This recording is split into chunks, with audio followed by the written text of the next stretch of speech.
Le engizoyikhuluma manje ngizwa ngathi izodinga ukuthi ngiqale ngomthandazo. Ingixolele-ke ngizothandaza ngibhekile. Jehova Nkulunkulu wethu, menzi wezulu nomhlaba. Wena wawukhona umhlaba usengamanzi. Wena ungakaze ubonwe ngeso lenyama. Kepha wayiveza kuMose kuyisihlahla esivuthayo. Ngiyacela-ke Jehova ukuthi la mazwi engizowakhuluma manje noma ezohlala kabuhlungu kubantu abaningi. Kepha la mazwi engizowakhuluma kube khona abasizayo. Ngoba vele Nkosi iqiniso lakho alikaze libe mnandi. Iqiniso lakho hleze libuhlungu. Kepha noma kunjalo Jehova, kunomoya ohlezi usiphusha njalo ukuthi asikhulume ngezwi lakho, asifakaze ngezwi lakho.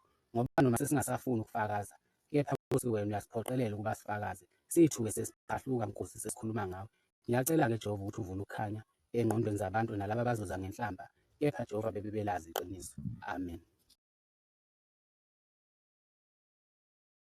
Abanye bazoyibuza ukuthi kungani ngithandaze ngibhekile.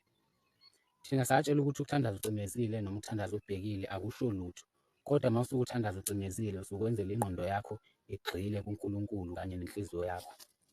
Esikhathini esidlule ngike ngakhuluma-ke ngale ncwadi akade ngiveza nje njengamanje, u-Exodus 20 uvesi 3 othi ungabi nabanye uNkulunkulu ngaphandle kwami. La mazwi ayephuma kuJehova.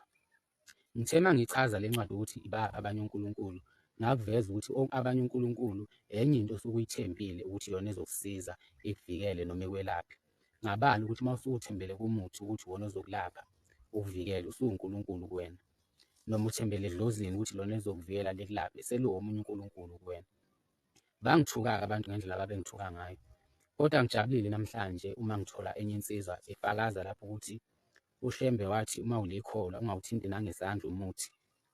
Amakholwa-ke anakho ukuthi ey'thethelele ethi uShembe wayesho umuthi wokubulala. Kodwa uShembe akaze ecacise ukuthi wayesho muphi umuthi. Wakhuluma ngomuthi nje wathi uma ulikholwa ungawuthinti umuthi. Sinakho-ke ukuthi uma sifuna ukubona siy'thethelele size sithi uNkulunkulu sizoy'sizayo. Kodwa ngisho ungathatha amaphilisi uwaphuze uma ugula ekulaphe lawo maphilisi lawo. Lawo maphilisi asuke esewomunye uNkulunkulu. Kahle hle uma usuke ulikholwa kufanele ukuthi uma ugula uthandaze uthi uNkulunkulu ngicela ukuthi ungelaphe kulokhu ukugula engikukho. Kodwa uma ukuthi iyona ndlela okudaliwe ngayo ukuthi ngizodlula ngayo emhlabeni, ngiyacela Nkosi yami ukuthi umukele umoya wami wokuthula ngithi uma ngifa ngingene ezulwini. Iwona mthandazo wekholwa loyo. Uma ukuthi ngempela bengadaliwe ukuthi uzohamba ngaleyo ndlela, uyosinda uNkulunkulu uyokulapha usinde. Kodwa uma kudaliwe ukuthi uyofa ngaleyo ndlela, uyofa futhi uhambe uwubone umbuso wezulu.